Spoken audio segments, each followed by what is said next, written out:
Hello and welcome back to another episode of Inside the Aspergers Studios. My next guest is a public speaker who's overcome bullying, traveled from his home country of Israel to California to New York, got married, is now living a successful life, and he's also a neurotypical coach. So sit back, relax, and grab your favorite beverage, and let's learn more about him. See you there.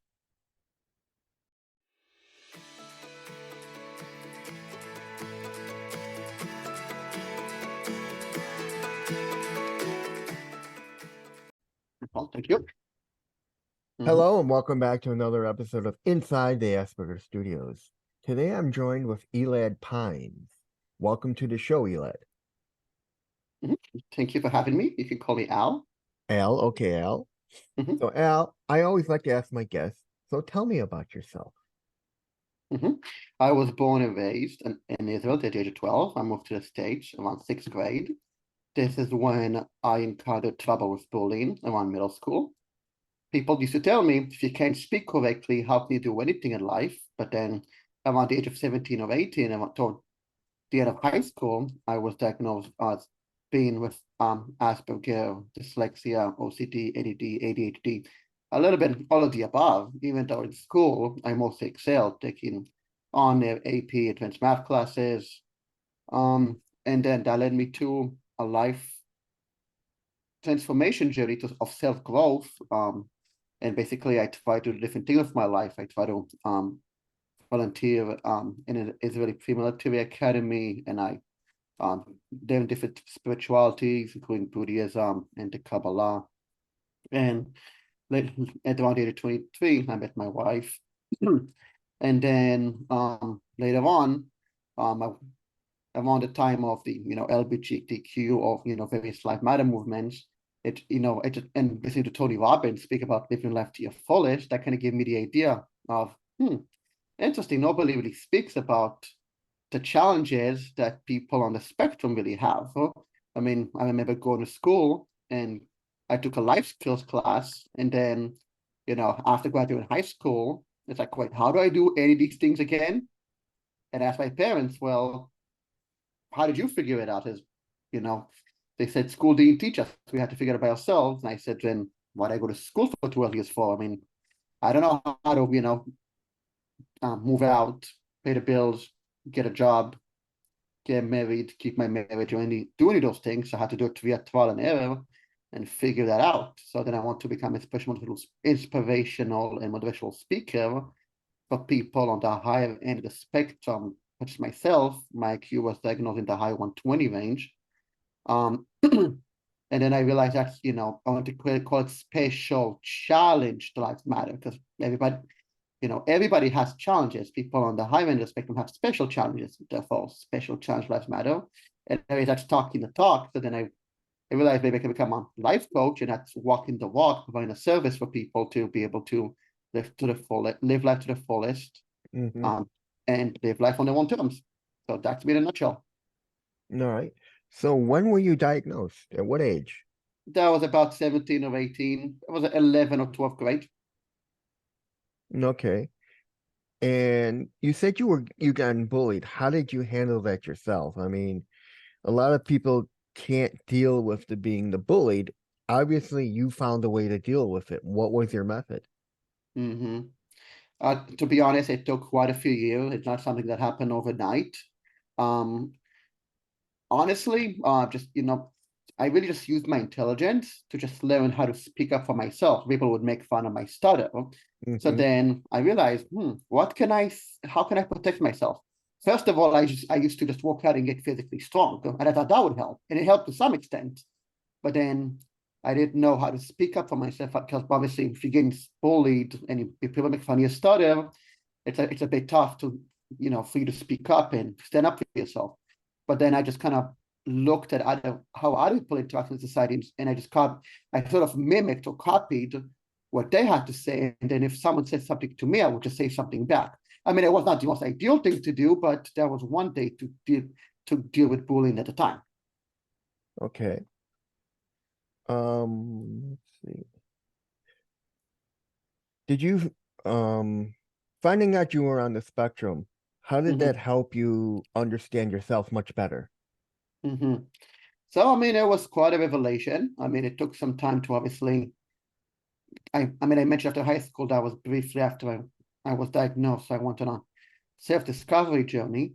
But it explained a lot of things that did not make sense before. I mean, I was told that until the age of 3, I did not speak, and then I started speaking in sentences. So, there's the one word stage, two word stage. I had Mm-hmm. mommy, I want, like, out of the blue. My parents were like, where did that come from? And then, when I went to kindergarten, I was very attached to my mother, and I would cry on for days on end. And then, when I was in maybe elementary and middle school, I had trouble reading between the lines, social interactions, the unwritten rules of society, how people Mm-hmm. interact, Mm-hmm. how people walk, things that I had to learn, via using my rational brain power to analyze and understand how people walk, but it not naturally come to me. So then when I was diagnosed, that kind of makes sense. I have the intelligence. I need help figuring out how to interact within society and learn how to fit in, make myself fit in to the into society and to be the best version of myself in it. All right. So when did you decide to become a public speaker, and what kind of recognition did you get from that? hmm So I decided to become a public speaker. That was about 5 years ago. That was, I think, as I mentioned earlier, the time of the LGBTQ, various Life Matter movements. I have Tony Robbins speak about, overcoming challenges, going all in, living it up to the fullest.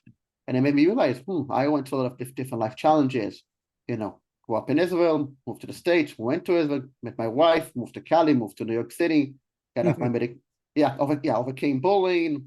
I mean, like I said, I did not to show off because these things don't matter to me, but did get a job, moved out, got a job, got married, kept my marriage, got off my prescription medications, another thing I speak about, which was difficult. And then, just around the time, it says, I've had a lot of ups and downs, and I can share it with people that there's a better way to be successful and live up to the fullest, not the traditional way that we taught that you go to school, you get your high school, you get your college degree, you get, you then you have your you have loans to pay, and then you get a job, buy a home, get married, pay off your debt, raise a family, live happy ever after. Quote unquote the American dream, but that doesn't always work out the way you planned. I mean, let me show you're familiar with the student loan crisis, but that's a whole different topic. And then I just realized at the time, talking is good, but I want to provide a service, coaching to help people find out what's best for them to live their life on their according to their own terms. But what I think is best for me is probably not the best for you, and vice versa. So true. Um, has marriage changed how you look at things? Oh, definitely. I mean, I got married young at the age of 24. Was my first last only true love, and I mean that definitely adds another layer of maturity and taking charge and responsibility over every life decision. When you're single or independent, when you're single, the world. I mean, the world's yours. You can do what you want when you want. When you're married, I mean, it's liberating in its own way because you have to take responsibility and to be responsible for your everyday life decisions. But it also makes you appreciate that you have someone that who cares for you, you care for Mm-hmm. them, and you help So each other. true. Yeah, you're there to help each other. So that kind of it's not about just being about myself, but it being about somebody else and making our marriage work and building and living life together. All right. So what advice would you give to someone on the spectrum who's been bullied? hmm Definitely. Try not to take it personal because usually the bullies are people who have been bullied themselves or have dealing with something back home, or it's just something that either emotional or social or psychological they're dealing with. But mostly try to find out what they're saying about you. Is it physical? I mean, or what are they doing? Is it physical? Is it verbal? And then realize what can you do not only to protect yourself, but also to stand up for yourself. if someone says, "Oh, you can't speak right," and he says, "Okay, well, but you can do something else." So instead of criticize each other, let's see how we can, complement each other instead. So instead of just, instead of the bully always is looking at someone as a shortcoming to compensate for their own. So you can just say, you know what? I mean, my bully was short and fat. I said, "You're short and fat, but that's okay, So if you start making fun of the way I speak, then I won't say bad things about you." And he was like, "Okay." So, and that might not be true with every bully, but I just think that if you try to meet them at the same level and saying, you know, if you treat me nicely, I'll return the favor, or I'll treat you nicely, and then if you reciprocate, that kind of shows that the bullies will more or less like to project their own insecurities onto somebody else. That's so true. I mean, if you look at it, if you ignore a bully, you're not giving him the fuel, and then they fizzle out. It's like starving a fire from the oxygen it needs to burn. It fizzles out. Mm-hmm. It's the Mm-hmm. same thing. You don't give that bully any acknowledgement. He's like, oh, I'm not getting that feedback I need from him to make Mm-hmm. myself look good. So it's no use bothering him. Mm-hmm. Yeah, definitely the best advice is to either ignore bullying or rather just tell them you don't need to, put someone down to feel good about yourself. Try to be a better version of yourself. And then some bullies are, I never thought about that, some people even bully, they're not even aware of the fact they're bullying somebody else. It became such a, you know, second nature that they're always projecting their insecurities to somebody else. It's like, you don't need to do that to fit in. They don't need to do that to fit in to feel good about themselves. They just need to look at what they're good at. All right. So what is a typical day like for you? Mm-hmm. At the current moment, I work as a substitute teacher. So I just wake up 6 a.m., go teach the school around 7:30, 8 a.m., get home at 2:30, 3 o'clock. Then I have about 2 to 3 coaching clients a day. Um, I meet them over Zoom. We do live coaching, and that's mostly it. I mean, and then if I have extra time, I'll do my mental coaching with my ICF mental coach. I'm working on a podcast. I mean, another podcast, and working with a public speaking coach to create more videos. So doing a little bit of everything these days. All right. How did you get into coaching? Mm-hmm. Tony Robbins, to be honest, I've wanted to be an inspirational motivational speaker. You know, as I shared my previous life experiences, and Mm-hmm. I kind of realized speaking is good, it's very powerful, but then I realized, what can I do to help people help themselves? And I realized, I mean, I like speaking, but I also like to hear what people have to say. So, I let my clients speak. I let them listen. I kind of provide them feedback to make sure they're heard and understood. And then Mm-hmm. coaching is kind of, it's like, life's is an analogy of a Rubik's cube. All your different life areas, family, friends, hobbies, activities, school, work, whatever that may be, they're all, different colors in a Rubik's cube. So as a coach, I don't help the client. I don't take the Rubik's cube and I go 1, 2, 3, done. That's not my job. I help the client figure out what they want out of life, and help them help themselves create the dream life, the perfect Rubik's cube, quote unquote. So that's kind of from a speaker to, sharing my life advice, my life experience, and giving them advice to a coach. I mean, I've been there, done that, but what's right for me may not be right for you. Probably isn't. So how can I help? How can I help you, for you to create your life of your dreams? Mm-hmm. That's so true. I mean, that's something everyone needs to know is what's good for me isn't good for you. We don't sit here and lecture you to tell you what to do. What we do is help you find the tools you need to change your life for the better. Mm-hmm. Maybe you should be a coach. Well said. Anyways, what age range do you deal with? Mm-hmm. I deal with all ages. I mean, I guess my niche or my specialty is younger adults, Mm-hmm. around 18, early 20s, early 30s. People who just out of high school or college trying to figure out their way to life. Um, I mean, and and especially people on the higher end of the spectrum who have more time figuring out what's next after high school, after college. How do they get the first job? Do they move out to a different country, a different state? Do they want to find a different passion in their life?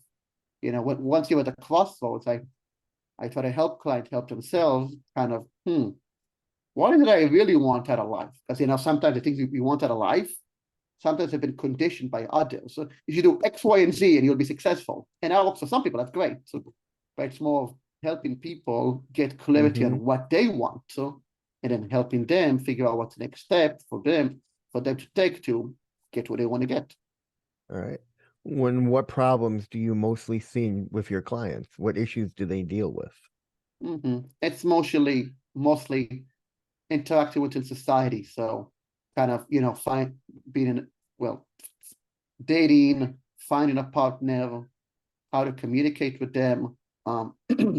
Even some clients who like, how do we move out and become independent? Um, with even different clients, sometimes with their friends and family, how to communicate, how to not only to communicate properly, but to really understand family dynamics of, the different dynamics, interactions between people, and kind of knowing how to understand how these dynamics work and how to communicate so they make sure so they are heard and understood. All right. And have you had any clients come to you and need help with bullying? I've had a few, not too many. I mean, I've experienced it a few times, and the advice I just gave them is to try to ignore them if possible. I know for some people, for me it was difficult because at first. So if you cannot, if you can ignore bully, that's great. I know for some people they may feel, "Well, if I don't say anything back, that means the bully quote unquote wins." So I don't believe that, but I know for some people they believe they may have a challenge to do that.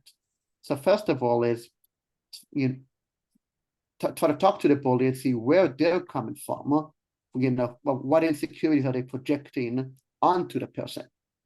And then if they can either, either, figure out what's the bully's reason for bullying, or bringing to the attention of the bully, they're bullying them, and trying to just make it making sure that they understand the bully and the bully understands them, and try to be on the same page, and Mm-hmm. kind of, because if you ignore a bully, that bully will just bully somebody else. If you can try to maybe show them there's a better way of doing things, that might help them down the line, because bullying is not a positive habit. It's a sign of that something else is not right, and you actually doing them a service if you're showing them there's a better way of living life than to bully others instead of dealing with their own issues. All right. So what was life like for you growing up? It was challenging. I mean, it was good. Everybody had their challenges. I grew up in first to fifth grade in Israel, and then I moved here um, in between elementary and middle school when the political situation there got bad. And then it was a bit challenging. I mean, it was a new country at the age of 12, with just, middle school puberty stuff, well, kicks in. And then a new language, new country, new culture, and a different continent halfway across the world.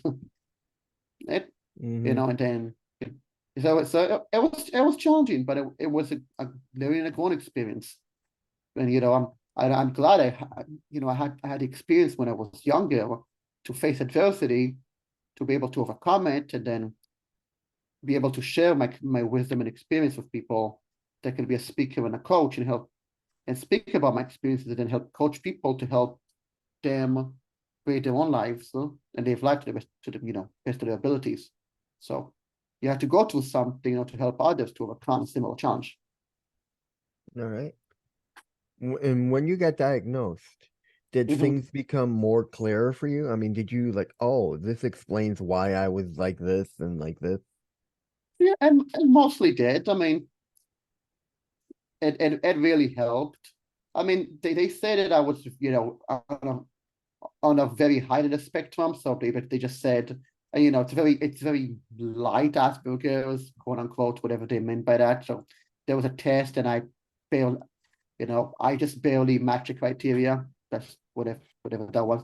So because I mean because most of the things that I went to when I was a teenager, I mean, they were not out of the ordinary. You know, I got bullied, but so many other people did as well. I mean, I had a stutter, but people had it as well. But you know, I mean, from the vast majority of things that was, you know, it's like, in advanced classes, getting good grades, being social, even though my friends always took advantage of my goodwill because I couldn't read between the lines, with people, this unwritten rules of society. I'm not type of person, I'm just a giver. I like to give people, but I used to give, and I give with no limit. And then some people work based on interests. So it's like, what can you do for me? I didn't function like that when I was younger. Well, I had to learn to be more balanced growing up, and then kind of when I was diagnosed, things make sense. That difficulty to sometimes show, to establish boundaries, or sometimes difficulty to say no, or sometimes difficulty to express myself. It's all skills I've learned to, over the years, establish and create. But when I was like, no, interesting, I do have challenges reading people or reading between the lines. But so it brought me a lot of clarity, a lot of things actually made sense. That sometimes I would think to myself, why can't I do those things? And then I realized, so maybe I am different or special, in this circumstance, in this way. Now, when you did get diagnosed, did you tell your friends this? And if so, how did they react? I did not. I mean, not because I I didn't really not really know what it really meant myself. I was trying to figure out myself. So kind of Hmm. when it's like, oh, Asperger's, like, huh? What does that mean? No. Or it's like, it's like, oh, Asperger, people have these stereotypes or ideas in their mind. I don't believe that, but at that specific time, I realized, let me figure out what this really means, for myself. Let me kind of take time to figure out, you know, who I am, how I work in this framework, does it define me or not? So I mostly kept it to myself at that time. Okay. Now, what do you think of the term neurodistinct over neurodivergent? hmm Well, I like neurodistinct. Is distinctiveness, that not all people are neurologically wired the same way. We're all really neurodistinct in our own way, if you really think about that. Neurodivergence seem to have the connotation of these diverging from the norm, whatever that may be, which I personally think the norm is just majority of people agree this is what the norm or normal is. I mean, and there's some truth to it, but there's some isn't. And when you say it's neurodistinct, humanity, we're all neurodistinct. So it's more inclusive, that you feel like you're part of the larger group, but neurodivergent, you're kind of like an outsider group. So I like that it's more inclusive. It includes everybody who are, quote unquote, more neurodistinct, or whatever the term may be. Okay, and finally, how can people find out more about you and your services? Mm-hmm. So I appreciate that. So they can check out my personal website. It's capital SCLM, Special Trans Lives Matter. It's an acronym. Dot community, and I have a LinkedIn. Elad Al Pines. And I have a Facebook I'm working on that I just need to do some editing, and that's the same link. So if you want, I could just put them in the chat, or send that information over to you later if people want to check out those links. That's it, everyone. That was Elad Pines, or Al, as he likes to be called. And Appreciate it. I'll leave the links down in the description down below. See you later in the next one, everyone. Appreciate See it. you. Thank you for having me again. All the Not best. a problem.